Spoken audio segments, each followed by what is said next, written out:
menu, un petit temps d'introduction. Je vais vous faire un petit rappel sur les RPS et voilà, c'est quoi les RPS et surtout c'est quoi les enjeux derrière les RPS. Une solution de prévention donc des RPS simple, pragmatique, opérationnelle et donner déjà une indication par où vous pouvez commencer, vous, en toute autonomie.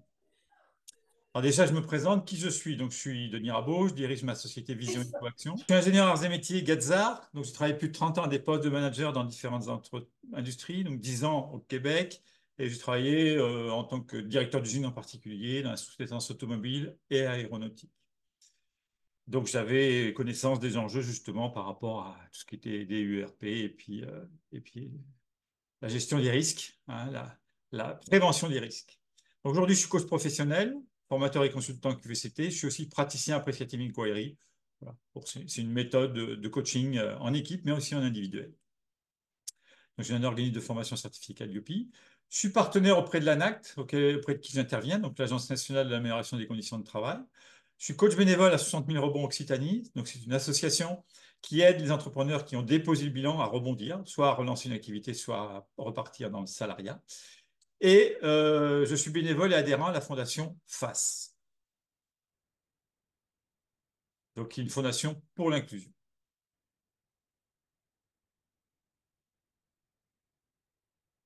Alors, pour les présents, j'aurai des petits cadeaux hein, en fin de séance à vous remettre. Donc, n'hésitez pas à rester jusqu'au bout. Alors déjà, un petit rappel au niveau de la réglementation. Donc, il y a un article au niveau du Code du travail qui oblige l'employeur à assurer la sécurité de ses salariés, mais aussi d'évaluer les risques et donc d'être dans l'approche prévention. Alors, on appelle ça aussi la prévention primaire, secondaire ou tertiaire, pour assurer la sécurité et la santé physique et mentale de ses salariés. Parce qu'on parle souvent de santé physique, prévention des risques physiques, mais il y a la prévention des risques mentaux aussi. Donc, ça s'approche sur une approche globale. Il y a une obligation d'obtenir des résultats. Et donc, par rapport à ça, bah, comme tous les risques, la règle, c'est qu'il vaut mieux agir avant, donc être dans la prévention, que subir après. Et donc, à la différence d'optiques de risque, physiques, chimiques, qui sont souvent liées à des activités industrielles, euh, eh bien, les risques psychosociaux sont potentiellement, je dirais même, sont présents, peuvent être présents dans tous les contextes de travail. À partir du moment où il y a interface entre un salarié, son travail et l'environnement et l'organisation et les humaines dans lesquelles il exerce. Donc, comme je disais, il vaut mieux agir avant qu'après. Alors, au niveau de l'INRS, les risques psychosociaux sont caractérisés par trois éléments. D'abord, le stress, les violences internes, il y a des tensions, des conflits, des harcèlements, violences externes, pour les personnes qui sont face au public, avec des violences, des insultes, des incivilités, des agressions. Et donc, par rapport à ces risques psychosociaux, il y a un certain nombre de facteurs de risque qui peuvent justement générer ces risques psychosociaux. Donc, ils sont listés ici. Voilà, je vais pas donc au niveau intensité temps de travail, exigence émotionnelle, faible autonomie au travail, rapports sociaux dégradés, conflit de valeurs, insécurité de la situation de travail. Et derrière, les impacts. Les impacts, ils peuvent être de deux ordres. D'abord au niveau des salariés, avec un épuisement professionnel, avec un certain nombre d'éléments liés à leur santé, qui peuvent être physiques ou mentales.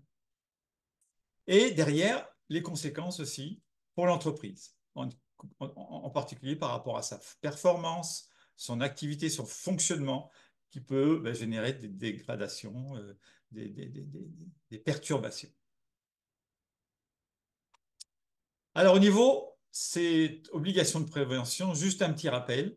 Eh bien, je parle justement du document unique, hein, donc, où chaque structure est dans l'obligation de prévention des risques. Et en particulier depuis 2022, la prise en compte des risques psychosociaux dans le document eh bien, est obligatoire par rapport à cette prévention. Et donc, en matière de santé au travail, comme en matière de santé publique, on distingue trois grandes approches de la prévention: primaire, secondaire et tertiaire. Alors, prévention primaire, eh bien, on est vraiment dans la prévention pure. C'est-à-dire qu'on va travailler pour réduire les facteurs de stress, en particulier, ou les facteurs qui peuvent générer des risques psychosociaux. Donc, on va travailler sur l'organisation du travail, les styles managériaux, les conditions de travail. Et là, on est vraiment au cœur de la prévention des risques psychosociaux. Après, prévention secondaire, eh bien, on peut aussi donner des outils aux salariés pour faire face aux situations stressantes. Par contre, quand on est dans la prévention secondaire, ils vont apprendre à faire face aux situations stressantes, mais on ne va pas supprimer ces situations stressantes. Et donc, cette gestion du stress, elle est variable d'une personne à l'autre, même si on leur donne les outils. Après la prévention tertiaire, alors, ils appellent ça de la prévention. Moi, je dirais que là, on est plus dans la situation où on va gérer les problèmes. Gestion de crise plutôt, la Tout prévention à fait, tertiaire. tout à fait, tout à fait. Hein, gestion des problèmes.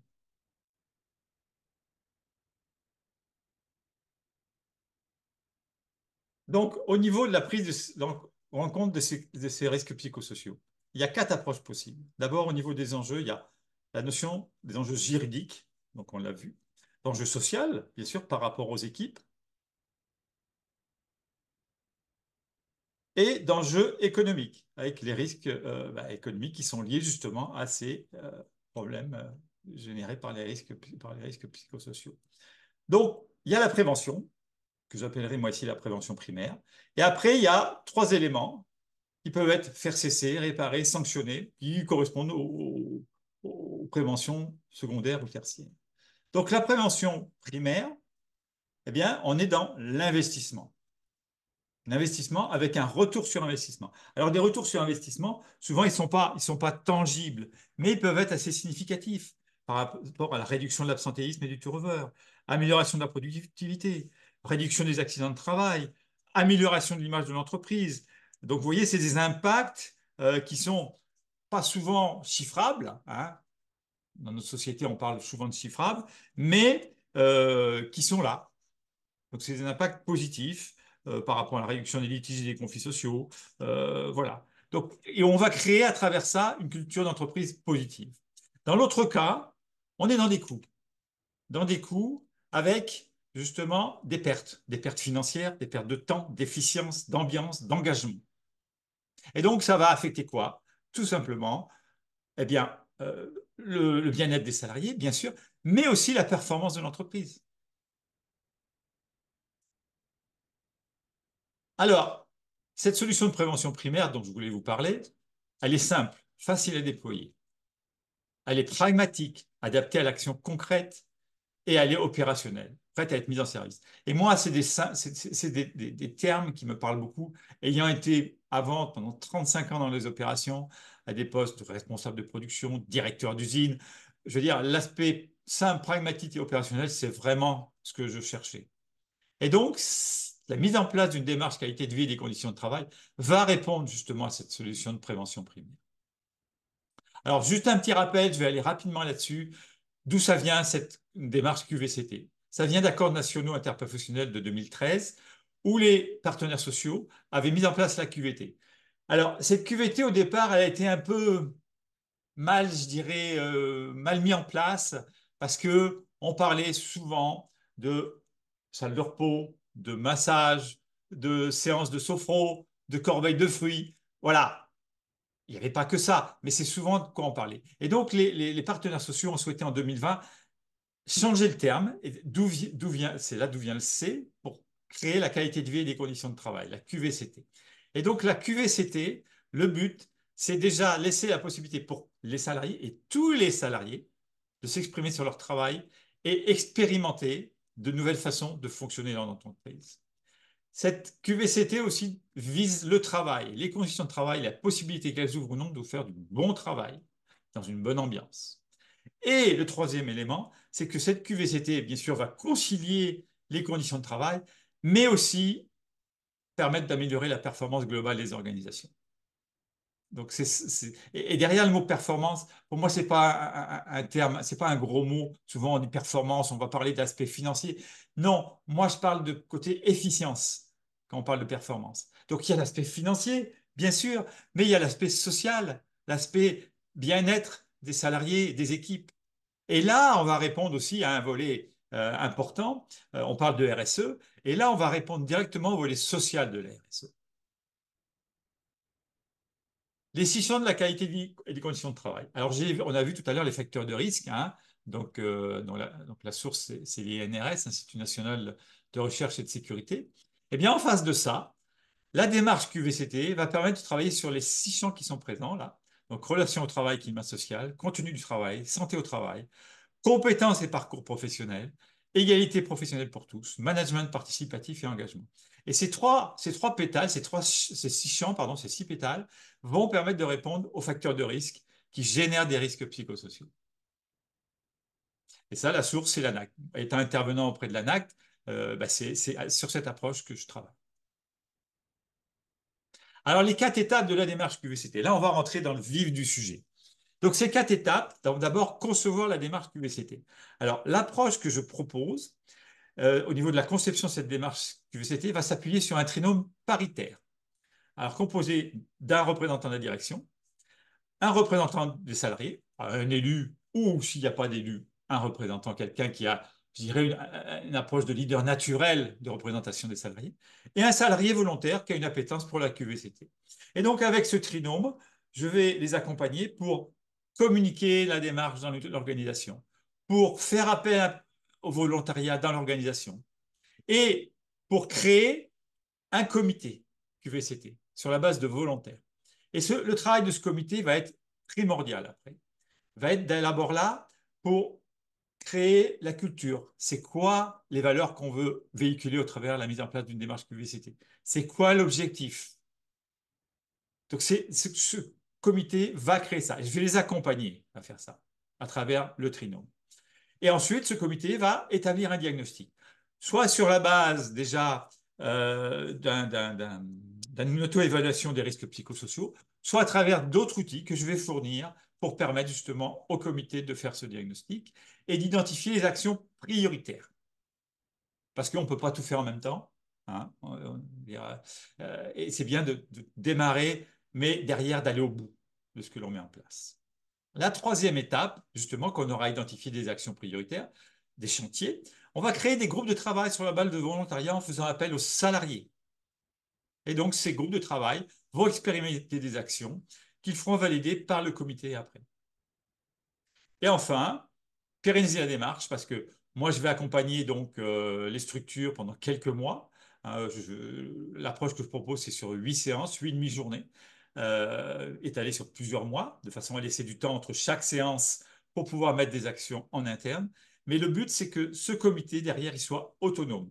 Quand je coupe le cordon, bon, c'est ce que je dis souvent aux structures que j'accompagne, dans les EHPAD, par exemple, ça prend à peu près 9 mois, ben, je coupe le cordon. D'accord? De façon à ce qu'ils soient autonomes et que derrière, ils puissent déployer les démarches par eux-mêmes.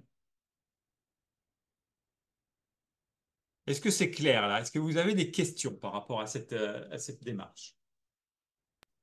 Quand on a déjà réalisé le diagnostic RPS, en fait, ça tronque un peu votre démarche. Enfin, ça l'enrichit.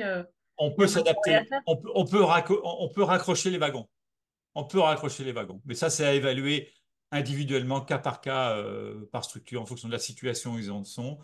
Et puis, les problématiques qu'ils rencontrent. Mais tout ça, ça, Parce qu'en fait, pour moi, ça, c'est complémentaire la démarche diagnostic RPS et QVCT. Mais alors la démarche diagnostic RPS, ça peut être la phase initiale. ok, on est d'accord. C'est la phase initiale. Et on va en parler plus loin. Ok, merci. D'autres questions?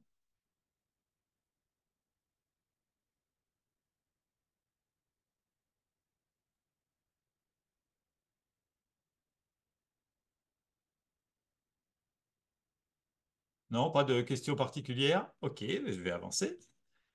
Alors, qu'est-ce que je propose, moi, justement, au niveau de mon approche? Donc là, vous êtes sur mon site internet. Est-ce que vous voyez? Oui. Donc, moi, je propose voilà, une solution que j'appelle Vibre, qui s'articule autour de 5 piliers. D'abord, V pour valeur ajoutée. Pour moi, l'approche que je propose, c'est justement pour donner des outils opérationnels, donc une valeur ajoutée tangible au niveau des organisations, sur l'approche de la démarche qualité totale, Total Quality Management. Ok. Donc, je pourrais vous envoyer des éléments, si vous le voulez, sur cette démarche qualité totale, hein, qui existe. Moi, je l'ai connue, cette démarche, dès les années 90, où l'approche, c'est vraiment l'amélioration continue en intelligence collective, où on va impliquer tous les salariés. Tout le monde a la possibilité d'apporter sa pierre à l'édifice pour l'organisation. Vous connaissez l'histoire du tailleur de pierre, hein, le tailleur de pierre, donc c'est quelqu'un qui marche et puis qui voit un tailleur de pierre qui lui dit au premier, qu'est-ce que vous faites? Ben, je taille une pierre, là, voilà, je taille une pierre. Ok, d'accord. Au deuxième, euh, qu'est-ce que vous faites? Eh bien, je fais une statue pour la cathédrale. Ah ouais. Puis le troisième, il demande pourquoi vous taillez ces pierres? Eh bien, taille cette pierre à la gloire de Dieu. Donc, vous voyez le sens qu'il peut y avoir entre le premier qui taille une pierre et le dernier, quel est l'objectif? Et donc là, ce qu'on apporte justement, cette valeur ajoutée, c'est à, à quoi ce que chacun peut apporter au niveau de valeur ajoutée va contribuer à l'édifice global. On va être dans l'innovation. Pourquoi on va être dans l'innovation? Parce que on va travailler en intelligence collective. On sait très bien que la diversité va générer la créativité, va libérer la parole. On va être dans une approche positive. Et donc, on va être dans la construction commune pour innover. On cherche des structures, des organisations cherchent de l'innovation. Eh bien là, on va travailler sur cette innovation. Alors, je ne suis pas dans l'innovation des produits ou des services, bien que dans les services, on va pouvoir y travailler. Je suis plus dans l'innovation des process qui vont améliorer derrière les produits ou les services, bien sûr. Dans les EHPAD que j'accompagne, justement, il y a ce qu'ils appellent une formation qui s'appelle Humanitude, qui est une formation qui est pour les agents, pour les salariés, qui est pour accompagner plus efficacement les résidents. Eh bien, moi, ce que je propose, c'est effectivement d'accompagner les résidents, mais pas directement. Ce que je propose, c'est d'accompagner les salariés pour qu'ils travaillent mieux, pour que derrière, le service qu'ils rendent aux résidents soit meilleur. On peut bien accompagner d'autres personnes si on est bien soi-même. Besoins spécifiques, on va être sur adapter vraiment la solution à la structure. Étant donné que les idées viennent des personnes dans la structure, eh bien les idées, les solutions vont être sur mesure par rapport à leurs besoins. Je ne vais pas arriver, moi, en tant que consultant expert, en quoi que ce soit, j'y connais rien dans la structure. Je ne sais pas comment ça fonctionne. Je ne connais pas la culture, je vais l'apprendre un peu avec eux, mais c'est eux qui la connaissent. Et donc, c'est eux qui peuvent faire améliorer leur propre fonctionnement. Après, réalisation. Pourquoi réalisation concrète? Ben parce que les opérateurs, les salariés, les ouvriers, ils ont des idées concrètes pour améliorer leur fonctionnement. Et donc, ben, ce qu'ils vont proposer, ça ne va pas être des idées farfelues, entre guillemets, bien que farfelues et bienvenues des fois. Mais ça va être des choses concrètes qui vont répondre à leurs besoins. Et encadrement. Alors, cette notion d'encadrement, là, je la prends un peu à mon compte parce que ce que je veux proposer, c'est un cadre. C'est un cadre dans lequel la structure va pouvoir grandir, développer ses compétences et prendre son autonomie, son envol. J'aurais pu prendre aussi le E de envol. Voilà. Donc, ce que je voulais vous proposer justement par rapport à mon approche. Je vous enverrai un lien vers mon site si vous voulez aller voir aussi, n'hésitez pas. Alors, les plus de la QVCT. D'abord, on va travailler au niveau de la prévention des risques psychosociaux, ça on l'a vu. Ensuite, on va permettre de répondre aux enjeux de la RSE, en particulier sur le niveau social de la RSE. Je vous rappelle que RSE, c'est responsabilité sociétale des entreprises. D'accord? Hein, c'est pas la responsabilité sociale et environnementale, hein. C'est la responsabilité sociétale des entreprises. Et donc, dans le volet sociétal, il y a aussi prendre en compte une des parties prenantes importantes, c'est le personnel. Et ensuite, et non le moindre, on va améliorer le dialogue social. Pourquoi? Parce que déjà, avec le trinôme, on va avoir un représentant de la direction, un élu ou un représentant du personnel et un salarié. Et donc, on va avoir un triptyque, un trinôme, qui va travailler ensemble pour mettre en place sa démarche. Et vis-à-vis des salariés, ça ne va pas être une initiative uniquement de la direction, pris en compte par la direction ou par un représentant qui va être l'orchestre, le chef d'orchestre. Ça va être une entité et derrière, on va créer le comité QVCT dans lequel on va développer un dialogue social. Parce que ce que je propose dans ma formation, c'est aussi de donner des outils pour améliorer les relations interpersonnelles. Parce que c'est crucial. Et ça, on n'a pas appris. Et donc, c'est important, dans l'approche que je propose, de mettre en place justement une amélioration de communication, du savoir-être sur les relations interpersonnelles. C'est fondamental. Alors, les cadeaux. Ben oui, il parle de cadeaux, mais ils sont où, hein? Alors, je vous parlais d'autodiagnostic. Alors, je vous propose un autodiagnostic qui est disponible gratuitement sur le site de l'INRS, donc sur lequel vous allez pouvoir créer votre propre diagnostic. D'accord? Alors, je vous le verrai après, pas n'importe comment. Donc là, vous allez pouvoir remplir euh, ce que vous voulez, d'accord? Et vous allez avoir un certain nombre de questions, 41. Et ce que je vous propose, moi, justement, dans ce diagnostic, c'est que soit renseigné collectivement. Et donc, c'est de commencer à mettre en place ce dialogue dans une instance paritaire. Je vous parlais tout à l'heure du trinôme. Eh bien, c'est l'occasion de créer un trinôme avec un représentant de la direction, un représentant des salariés, un salarié volontaire, qui vont remplir cet autodiagnostic. Et ce n'est pas limitatif, on peut mettre d'autres personnes. Après, la gestion d'un grand groupe est plus compliquée. Je peux aussi vous proposer de venir avec vous pour le remplir, si vous voulez de l'aide, bien sûr. L'objectif derrière, c'est que on considère ce moment d'échange comme déjà une contribution à la prévention des risques psychosociaux, d'avoir une image de ce qui se passe. Donc voilà le premier cadeau. Je vous enverrai le lien euh, sur le mail que je vous enverrai après la session. D'accord? Est-ce que ça vous va, ça? Est-ce que vous avez des questions par rapport à ça?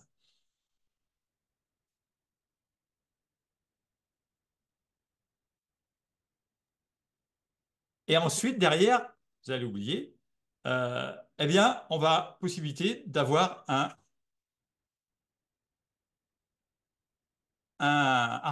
rapport de 16 pages qui va vous dire, ben, par rapport aux facteurs de risque psychosociaux, où vous êtes en rouge, en orange ou en vert, d'accord? Derrière, vous allez pouvoir avoir un détail par rapport à ce que vos réponses, voilà, qu'est-ce que sont les points de vigilance sur lesquels vous devez travailler.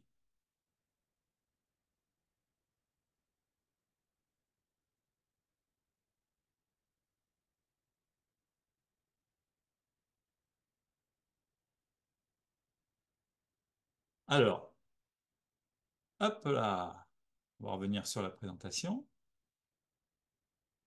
Le deuxième cadeau. Le deuxième cadeau, eh bien, je vais proposer à une d'entre vous, je vais offrir à une d'entre vous un livre. Donc, je ne sais pas si vous le voyez à l'écran, qui s'appelle Bien-être au travail, de Elvire Deliac et Jean-François Prat. C'est un conte métaphorique qui fait intervenir des animaux et dans ce livre, il y a un certain nombre d'outils qui sont proposés aussi par rapport aux situations de travail qui sont rencontrées par ces animaux. D'accord? Et en particulier, ben, il y a un certain nombre d'outils dont je parle moi dans ma formation, parce que je vous parlais tout à l'heure d'outils que je donne pour le savoir-être. Je vais parler de la communication non violente, je vais parler de la matrice d'Eisenhower, de l'écoute active, des accords Toltec, voilà, des signes de reconnaissance, qui sont des outils qui sont importants à prendre en compte dans les organisations et sur lesquels on n'a pas appris. Voilà. Je suis partante pour le cadeau, là. Alors, le cadeau. Ben, alors, je vais vous proposer. Donc, je vais arrêter le partage. D'accord? Euh, donc, vous êtes à l'écran, tout, sur mon écran. D'accord? Donc, je vais demander à la première arrivée, Emmanuel, de donner un chiffre entre 1 et 4. 3. 1, 2, 3. Alors, sur mon écran, la troisième, c'est Mouna. Donc, c'est Mouna à qui je vais remettre ce livre. D'accord? Donc, ça va être facile. Moi, ce que je vous propose, Mouna, je vous recontacterai. c'est qu'on aille boire un verre ensemble et puis je vous le remettrai à cette occasion, si vous voulez. Non, mais en fait, je l'ai, Elvire me l'a offert, son Ah bouquin. oui? Et alors? Bah, Elvire travaille avec nous sur les ateliers de co-création et j'adore cette femme, donc Tout à voilà. fait. Moi, je la connais par les réseaux. J'avais vu son livre, j'ai dit, tiens, je l'achète, je l'ai lu cet été, là, pendant les vacances, c'est très agréable. Et voilà, et je l'ai trouvé. Moi, en fait, je l'ai pas. J'ai commencé le premier chapitre, la partie théorique, et avant de me mettre aux exercices, je le prête. Alors, et comme je voulais pas commencer à griffonner avant de le prêter, donc j'aurais bien eu en avoir deux, mais je comprends que Mouna, ça soit mieux. Voilà, voilà. Donc, Non, il est top ce livre et il coûte que 14 euros. Et franchement, c'est un excellent investissement. tout à fait, tout à fait. Voilà. D'accord. Voilà. Pardon. Et donc, Elvire est très contente parce que je l'ai prévenue. J'ai même fait un post à ce sujet-là. Elle est très contente. Bah, je vais lui dire alors que j'ai failli en avoir un deuxième. Super. Voilà. Donc, voilà ce que je voulais vous partager. Juste vous informer aussi donc, que je vais avoir une prochaine session le 7 novembre. Mhm. Sur la même chose? Non, ça va être. Je vais aller en détail justement sur les facteurs de risque et surtout les 6 champs de la QVCT. Euh, Mhm. donc, que je propose au niveau de la démarche QVCT. Donc, je Ah vais bah, creuser ça je voudrais être et là. voilà. Ah oui, moi aussi. Ouais, le 7 novembre, vous dites? Le 7 novembre à 12h30. C'est noté. Pas mal ce format en fait, hein. Oui, ça vous plaît? Oui. Ah ouais, je serai là. Je vais le marquer dans mon agenda tout de suite. D'accord. De toute façon, je vous donne l'information sur le mail et puis vous verrez mon. euh, QVCT numéro 2, je vais mettre. c'est la 3. J'avais déjà fait une séance le 12 septembre. Ah ouais, mais moi, je suis arrivée en cours de route, mais si c'était sur les RPS, ça va, je suis pourvue de toute façon. C'était voilà, une introduction, certains éléments que j'avais vus à ce moment-là. Voilà. Mais moi, je veux bien avoir un rendez-vous avec vous, en fait. Oui, ben, tout à fait. Tout Parce à que vous fait. avez quand même pas mal avancé sur la question. Et le volet QVCT, c'était à traiter en 2025, donc on va y être, en fait. Ouais, ben, avec plaisir, avec plaisir. Est-ce que vous voulez. Voilà, on se recontacte, hein, Ouais. Emmanuel. Bah, D'accord? vous avez mon numéro de téléphone, vous m'avez Tout à appelé hier. fait. Et Mouna, j'ai ses coordonnées. Donc, Ça marche. Bah, je vais devoir vous laisser parce qu'il faut que j'entame sur le reste.